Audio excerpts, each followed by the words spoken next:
What if I told you there was a set of rules for kids where you could get punished for eating too slow and also for eating too fast? Well, we're about to dive into this incredible list of over 50 rules from a past generation, and it paints a picture of a world with let's just say, a very different idea of discipline. It all kicks off with this one single powerful phrase in Talmo. What a beating. And wow, that one exclamation really sets the tone for everything we're about to see. A childhood that was shaped by constant, and often physical, discipline. So first up, we have the rules about respecting your elders. But, this went way beyond just saying please and thank you. This was more like a complex, non-stop performance, where any tiny misstep could have some pretty immediate consequences. I mean, just listen to how specific these rules were. You couldn't stand on the spot where an elder had been sitting. You couldn't sit down if they were standing. You definitely couldn't walk in front of them. And even something as simple as where you put your eyes, well, that was police too. And this is where you start to see these impossible situations pop up. So get this. If you stared at an elder while they were talking, that was seen as defiant. And yep, you could get a beating for it. But if you looked away, well, that was disrespectful, and you could also get a beating for that. It's the first of many, many no-win scenarios you're going to see. Okay, so let's move from the living room to the dinner table, where the rules were just as intense. Mealtime wasn't this relaxed family get-together. Nope, it was basically a minefield of potential mistakes, and every single thing you did was being watched. And here we go again with another one of these contradictions. If you ate too slowly, you'd get punished for dawdling. But if you rushed through your food, that was also a punishable offense. There was this perfect, unspoken speed you had to maintain, and if you strayed from it, you were in trouble. Oh, and the list just keeps on going. Refusing to eat what was put in front of you? Trouble. Not finishing every last bite on your plate? Also trouble. Talking while you eat, scraping your plate clean, even asking for a fourth dosa, all of them were offenses. And eating at a neighbor's house was a big no-no, because it could look like your own family wasn't feeding you enough. And it didn't even end when the meal was over. After you ate, you had to wash your own plate right away. And if it wasn't perfectly clean, or if you accidentally damaged it or didn't put it back in the exact right spot, well, each of those was its own separate reason to get in trouble.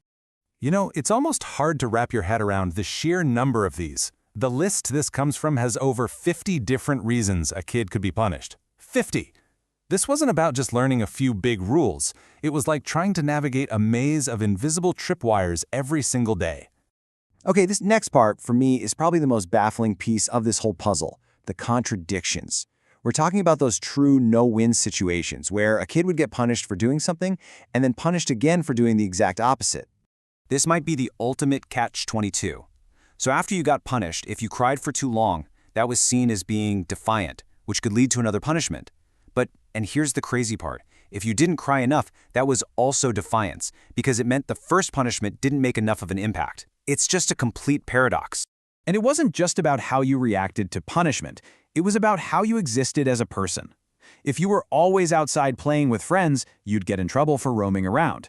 But if you stayed inside and kept to yourself, then you'd get punished for being gloomy and withdrawn.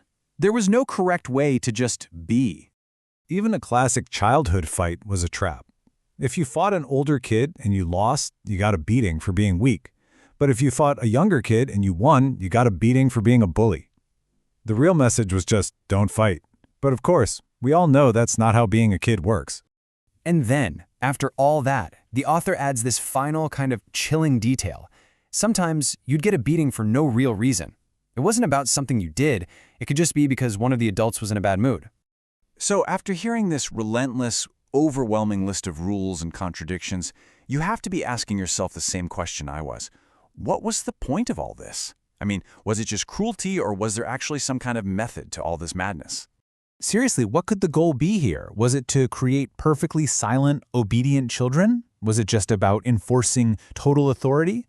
The author's answer is something else entirely, and frankly, it's pretty shocking. Right there. That's the conclusion from the person who wrote the list.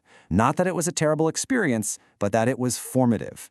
They actually say that this incredibly strict upbringing is exactly what prepared them and gave them the tools they needed to succeed later in life. What this really points to is a system we might call communal discipline.